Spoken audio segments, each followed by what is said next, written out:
Le corps spirituel dont sera revêtu le croyant lors de la résurrection, 1 Corinthiens 15, 44, est l'aboutissement logique du développement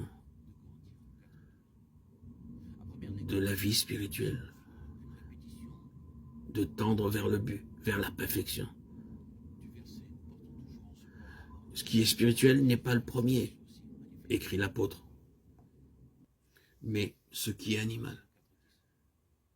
Ce qui est spirituel vient après.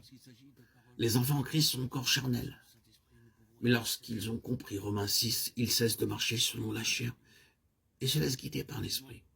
Puis, ils recherchent la séparation de l'âme d'avec l'esprit, deviennent enfin spirituels. L'intelligence est renouvelée.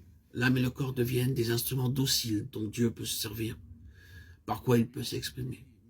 Et l'ordre qui présida à la création de l'homme se trouve rétabli. C'est-à-dire que le Saint-Esprit règne à nouveau sur l'esprit de l'homme comme à l'origine. Il règne aussi sur l'âme, la personnalité, sur le corps redevenu le serviteur, l'esclave. Maintenant, l'homme est vraiment spirituel. Nous pourrions aussi dire que désormais, il est un esprit qui habite une âme, renfermée dans un corps mortel. L'apôtre Paul annonce clairement la rédemption du corps, à l'apparition du Seigneur, 1 Corinthiens 15, 53.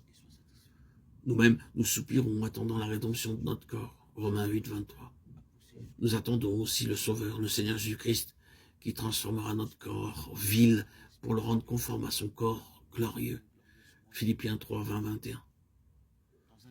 Nous qui sommes dans cette tente, nous gémissons sous le poids, parce que nous souhaitons non d'être dépouillés, mais d'être revêtus, afin que ce qu'il y a de mortel soit absorbé par la vie, 2 Corinthiens 5, 4. Le corps reste donc terrestre, mortel, vase d'argile, 2 Corinthiens 4, 7, jusqu'au moment où il est semé dans la terre à la mort.